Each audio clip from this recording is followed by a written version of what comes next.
Hello, Robin. Good morning. Good morning to you. And thank you so much for being my guest, Type 3, on my YouTube channel. You've self-identified, Robin, as a 3. And Type 3s learn to get love and approval by achieving success, by working hard and to be the best they can be, by maintaining a good image. 3s developed a self-driving go-ahead energy that masked their own true feelings. Can we start by my asking you, can you resonate with that? Definitely. It's certainly characterized my life from about middle school all the way to the present. A long lifetime of working hard and moving toward the future a little bit more than being in the present. Okay, and can you give me maybe an example of that? Well, in the career sphere, it has shown up not only in terms of pushing myself academically, but also always collecting more certificates, more degrees, never being quite satisfied with where I am. Okay, so it's achieving is important to you, Robin? Yes. Okay, and that achievement, that personal achievement, I hear you telling me not just about doing the thing, but also getting the certificates to say that you have achieved.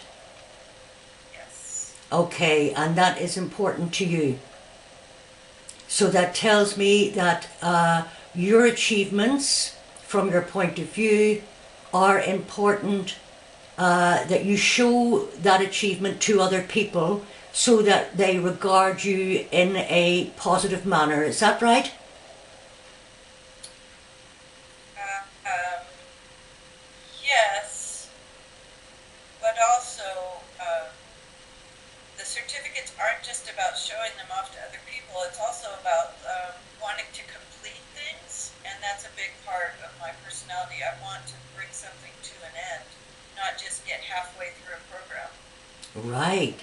So to complete then from beginning right through working towards your goal to actually achieving the goal is a motivation that you have. Yes. Okay. And I guess that that assists you quite well. Um, yes and no.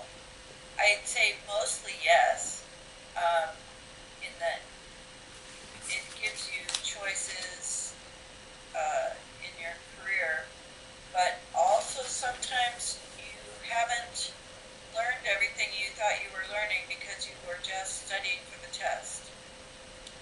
Okay. You haven't learned everything because you were studying for the test. Not learning everything, how does that manifest? Um,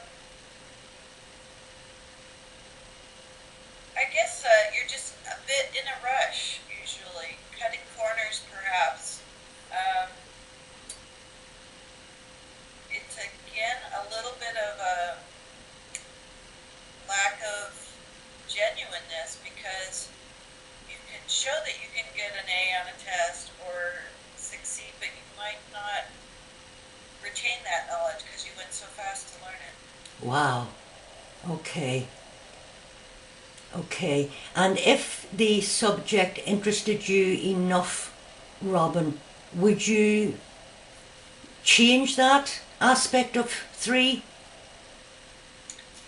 I have started changing that in the last 5 or so years of my life, but I wasn't able to before that. So the first 2 degrees I got, I really rushed.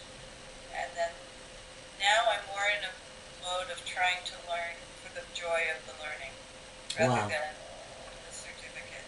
Okay, so rather than, or in conjunction with the certificate is the love of the learning itself.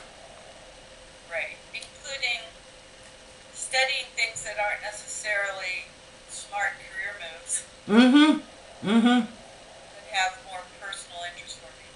Okay. So now we come to the passion of the 3, which is deceit.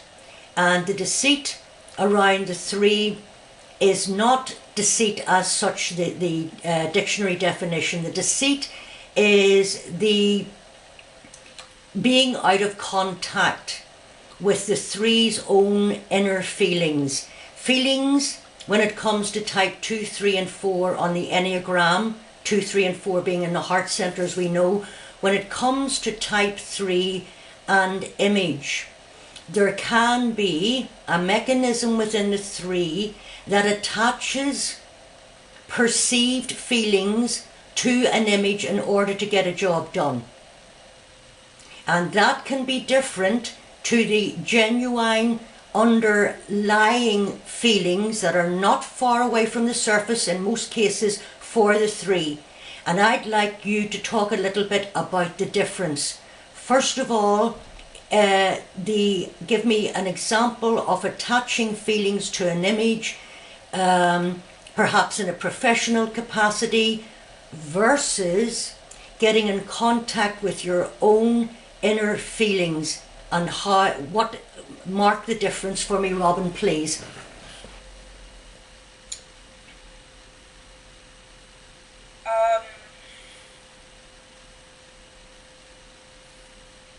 Well, the name I give for it is putting my head in the sand, basically. I know that